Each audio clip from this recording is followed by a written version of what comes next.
Assalamualaikum warahmatullahi wabarakatuh. Perkenalkan, kami dari kelompok 9. Dalam kesempatan kali ini, kami akan memaparkan materi mengenai tepung ikan, tepung daging, dan poultry meal. Pertama-tama, izinkan kami untuk memperkenalkan terlebih dahulu. Saya sendiri Anggi Puji Prasetya dengan NPM 226 sebagai moderator.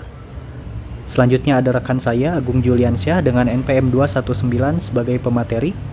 Muhammad Faisal Akbar, NPM 220 sebagai pemateri, dan Alfian Raimondo dengan NPM 229 sebagai pemateri.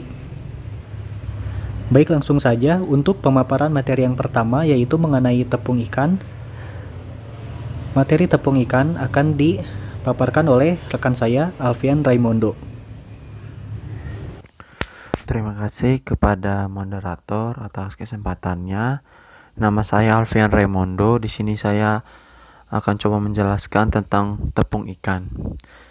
Yang pertama itu ada pengertian tepung ikan. Tepung ikan merupakan salah satu komponen utama pakan ternak sumber protein. Selanjutnya ada ketersediaan tepung ikan. Indonesia adalah negara kepulauan terbesar di dunia dengan jumlah pulau 18.118 pulau. Dengan potensi sumber daya ikannya itu sebanyak 6,7 juta ton, namun yang dimanfaatkan baru sekitar 62%-nya saja.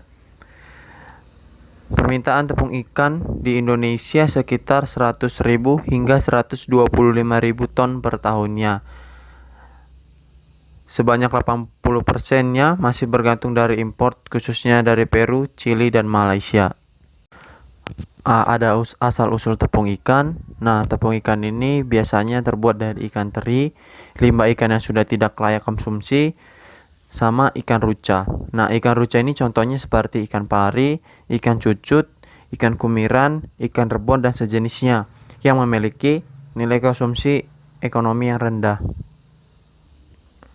Proses pembuatan tepung ikan dapat ya kita lihat dari layar atau slide bagaimana alur-alur atau tahap-tahapan pembuatan tepung ikan. Yang pertama itu kita pemilihan ikan. Selanjutnya setelah pemilihan ikan kita potong-potong terlebih dahulu menjadikannya lebih kecil lagi. Setelah itu kita lakukan penggaraman. Penggaraman dilakukan di dalam bak atau wadah yang berisi larutan garam. Setelah dari penggaraman selama 30 menit, kita selanjutnya kita masak. Nah, pemasakan ini dapat dilakukan dengan dua cara, direbus maupun dikukus. Nah, di dalam pemasakan ini apabila bahan yang kita gunakan itu mengandung lemak yang lebih tinggi, maka pemasakan dilakukan selama 1 jam. Dan apabila kandungan lemak bahan yang kita gunakan itu rendah, maka memasakannya dilakukan selama 30 menit saja. Setelah dari pemasakan, selanjutnya ada proses pengepresan. Nah, proses pengepresan ini bertujuan untuk mengurangi kandungan air yang terdapat di dalam bahan yang kita gunakan. Setelah dari proses pengepresan, ada proses penggilingan basah. Nah, penggilingan basah ini bertujuan untuk membuat bahan yang kita gunakan itu menjadi lebih kecil lagi agar saat pengeringan maka bahan yang kita gunakan itu keringnya merata. Nah, selanjutnya masuk ke dalam proses pengeringan. Di dalam proses pengeringan ini terbagi menjadi dua. Ada proses pengeringan menggunakan alat seperti oven dan ada proses pengeringan menggunakan sinar matahari. Nah, proses pengeringan menggunakan alat seperti oven ini dia menggunakan suhu 60-65 derajat Celcius selama 6 jam. Dan dalam proses pengeringan menggunakan sinar matahari dilakukan juga selama 6 jam di bawah terik sinar matahari.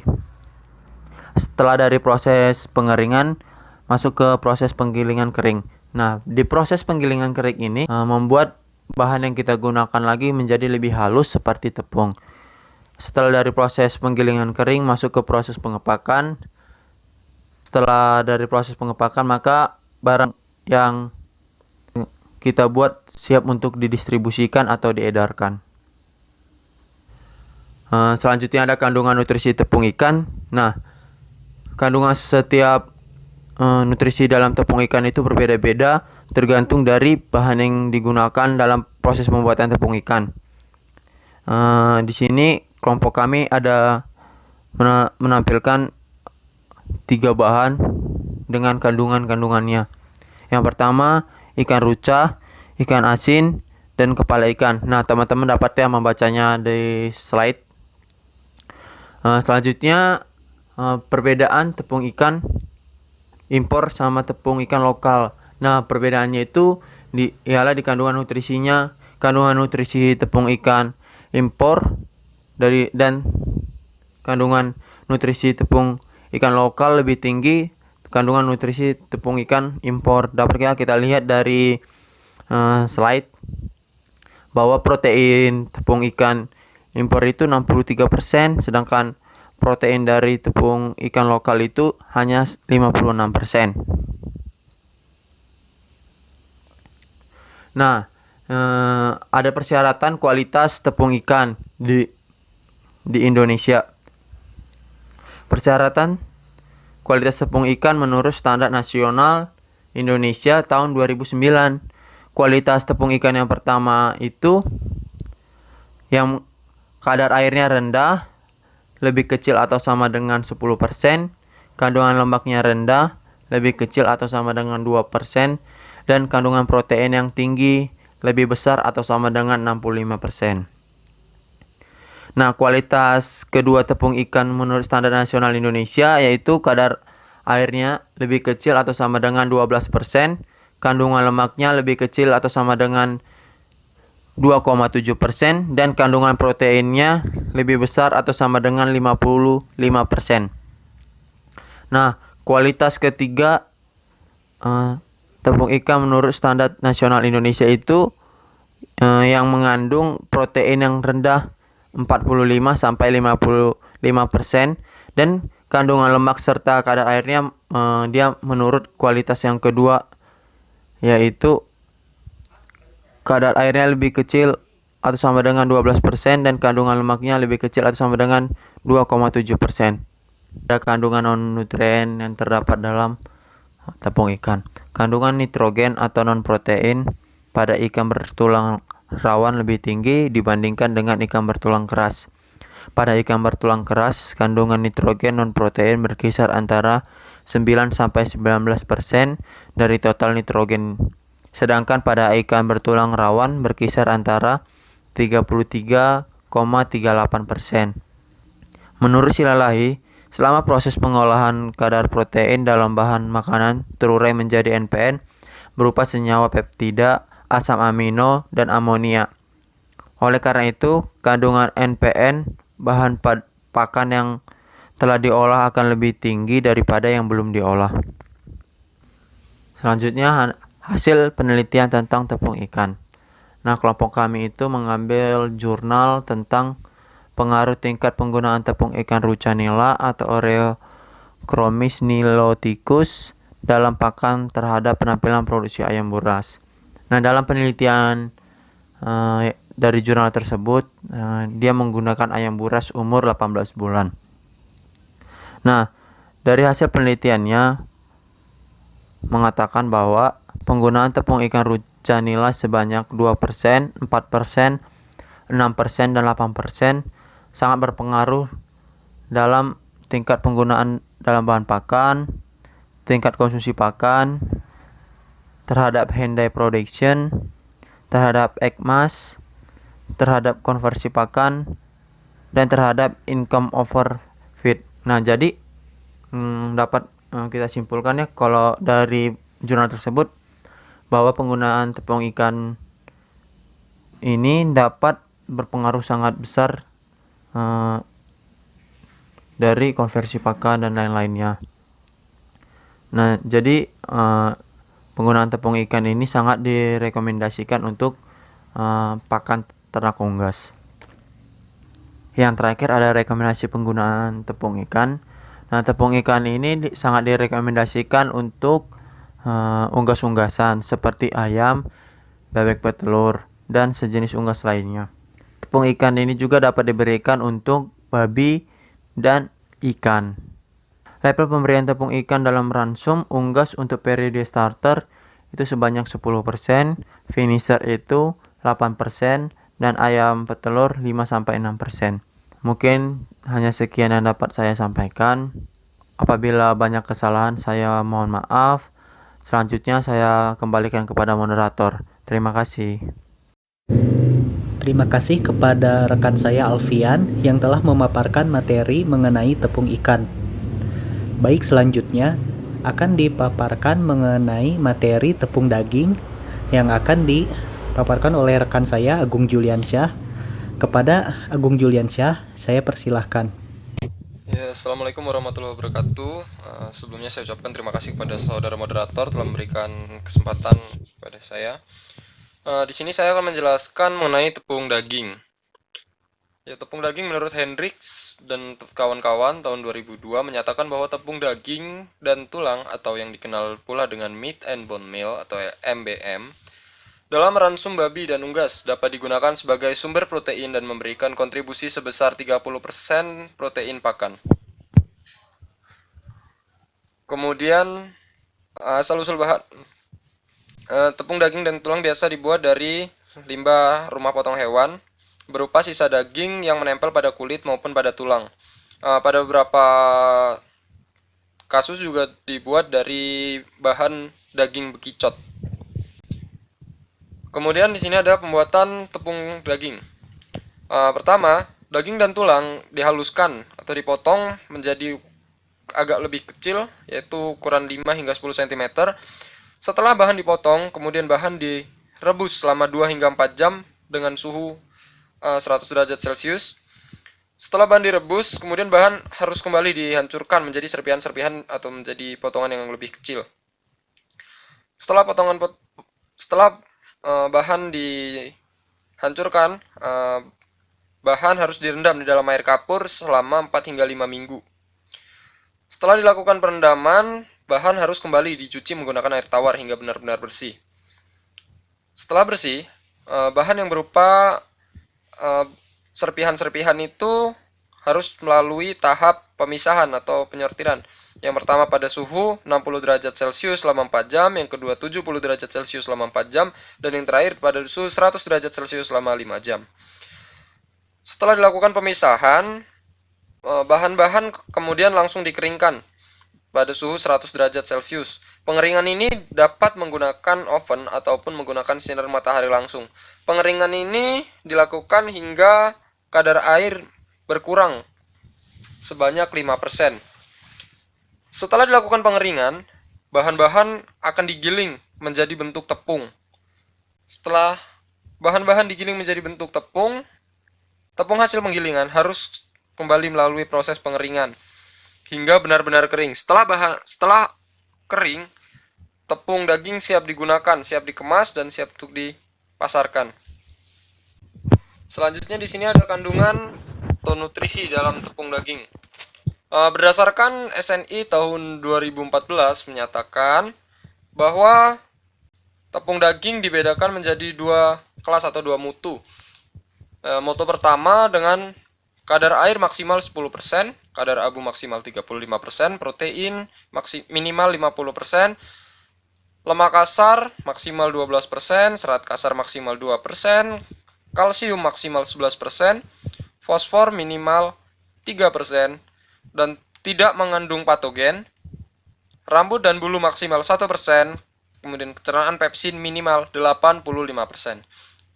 Untuk mutu yang kedua, dikategorikan mutu kedua ketika tepung daging memiliki kadar air maksimal 10%, kandungan abu 35%, protein kasar minimal 45%, lemak kasar maksimal 14%, serat kasar maksimal 3%, kalsium maksimal 13%, fosfor minimal 4%, dan tidak mengandung patogen. Rambut maksimal 1,5%, kecernaan pepsin minimal 82,0%. Kandungan gizi yang terdapat pada 100 gram daging bekicot meliputi protein 12%, lemak 1%, sakarida 2%, kalsium 237 mg, fosfor 78 mg, zat besi 1,7 mg, serta vitamin B kompleks berupa terutama vitamin B2. Selain itu, kandungan asam amino pada bekicot juga cukup tinggi. Dalam 100 gram bekicot dalam 100 gram bekicot kering antara lain terdiri atas leusin 4,62 gram, lisin 4,35 gram, arginin 4,88 gram, asam aspartat 5,98 gram, dan asam glutamat 8,16 gram menurut Santoso tahun 1989. Sedangkan untuk tepung daging yang terbuat dari sisa-sisa potongan ternak itu sendiri, dia memiliki kandungan protein sebesar 60%, lemak kasar 11,75%, serat kasar 2,71%, BETN 0,68%, abu 23,73%. Tepung daging merupakan sumber lisin, tetapi kandungan metionin, sistin, dan triptofannya agak rendah. Tepung daging juga dapat digunakan sebagai pakan sumber protein pada ternak dengan maksimal penggunaan 8 hingga 9%. Selanjutnya di sini ada kandungan non-nutrien dalam tepung daging. Zat nutrisi berupa enzim tiaminase yang terdapat dalam lendir keong emas. Kandungan tiaminase pada ransum dapat menurunkan produksi telur dan menghambat pertumbuhan ternak. Enzim tiaminase ini merusak tiamin, di mana tiamin ini sangat berperan dalam metabolisme. Defisiensi dari tiamin ini dapat menyebabkan ternak menjadi lemas serta adanya penurunan bobot ternak. Hal ini disebabkan oleh ternak yang tidak dapat menggunakan energi secara maksimal. Selanjutnya di sini ada penelitian tentang tepung daging. Penelitian mengenai tepung daging di sini berjudul pengaruh pemberian bahan pakan sumber protein terhadap performan ayam lokal persilangan umur 2 hingga 10 minggu. Dari tabel di sini, tabel analisis ragam menunjukkan bahwa pemberian bahan pakan sumber protein yang berbeda berpengaruh secara nyata terhadap konsumsi pakan. T1 yang memiliki satu sumber protein saja dan T2 yang memiliki dua sumber protein menunjukkan hasil yang tidak berbeda nyata. Sedangkan untuk T3 yang menunjukkan hasil nyata di mana T3 memiliki 4 sumber protein terhadap T1 dan T2. Konsumsi pakan yang tidak berbeda nyata diikuti dengan konsumsi energi yang tidak berbeda nyata pula. Rekomendasi penggunaan. MBM sering digunakan sebagai campuran pakan, terutama unggas, campuran pakan ikan, pakan kucing, serta pakan anjing. Pernah pula digunakan sebagai pakan ruminansia. Biasanya MBM tidak pernah diberikan kepada ternak ruminansia karena dianggap bertanggung jawab terhadap penyebaran penyakit sapi gila.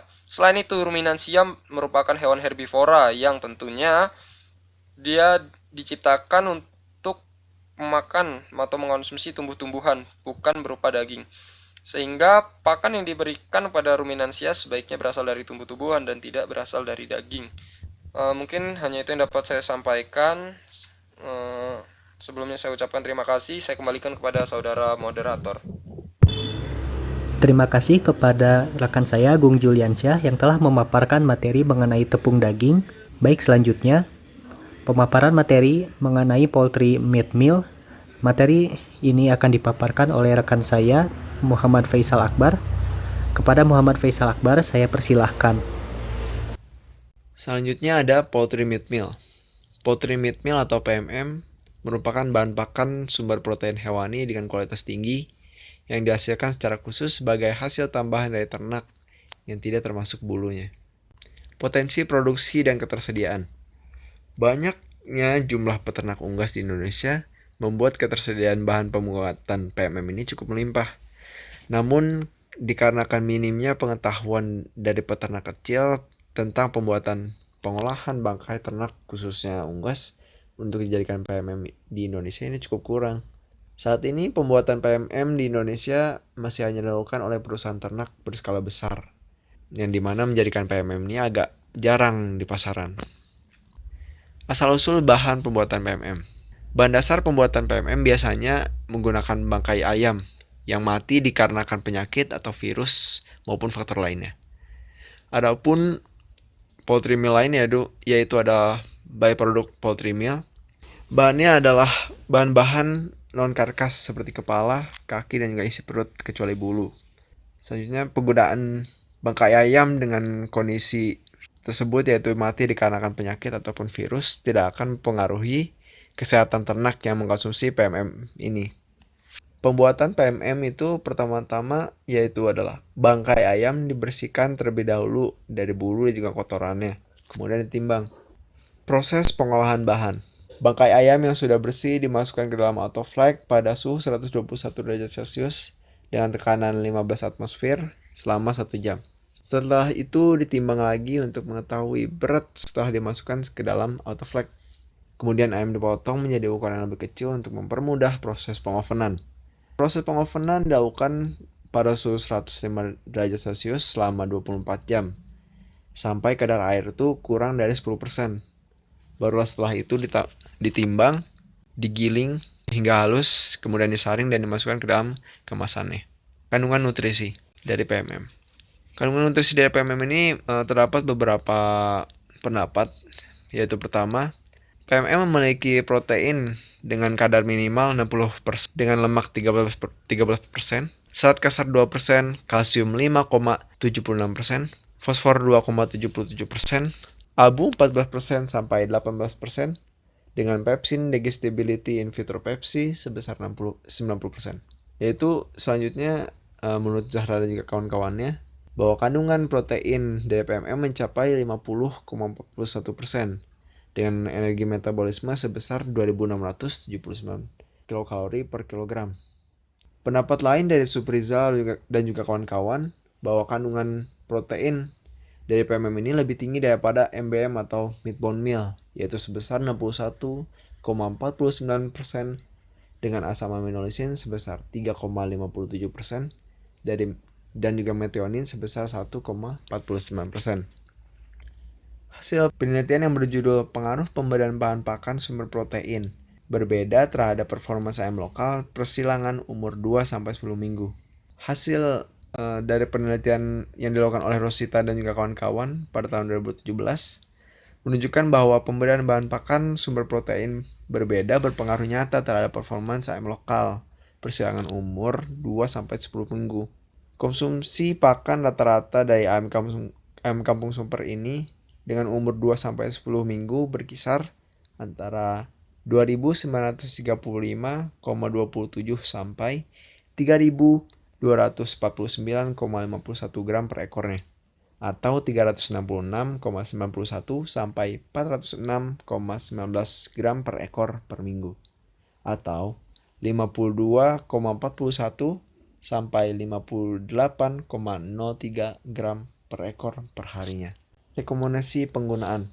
Dikarenakan bentuk yang sempurna dari asam amino dan juga asam lemak dari PMM ini membuat cocok untuk ditambahkan pada makanan ternak ayam dan juga babi. Dengan kandungan protein yang sangat tinggi dan juga mudah dicerna, poultry meat meal ini juga cocok untuk ditambahkan pada makanan kering bagi hewan piaraan dan makanan untuk ternak ayam dan babi yang masih muda. Terima kasih kepada rekan-rekan yang telah memaparkan materi mengenai tepung ikan, tepung, daging, dan poultry meal. Setelah pemaparan materi disampaikan, dapat ditarik sebuah kesimpulan bahwa tepung daging terbuat dari daging sisa rumah potong hewan seperti daging yang tertinggal di kulit dan tulang. Poultry meat meal terbuat dari sisa bagian tubuh ayam serta bangkai ayam. Pembuatan tepung ikan, tepung daging, dan poultry meat meal secara umum hampir sama, yaitu bahan dibersihkan, dikeringkan, lalu digiling hingga halus. Tepung ikan, tepung daging, dan poultry meal merupakan pakan sumber protein tinggi yang dapat dilihat dari persentase protein kasar yang dapat mencapai 30-50% pada tepung ikan. Banyak kandungan protein bergantung pada jenis ikan yang dijadikan bahan awal, 12-50% pada tepung daging, dan 60% protein kasar minimal pada poultry meal serta nutrisi lain. Batas penggunaan bahan-bahan pakan tersebut sebesar 10%. Jika pakan diberikan berlebih, pakan justru dapat mengganggu proses pencernaan pada ternak.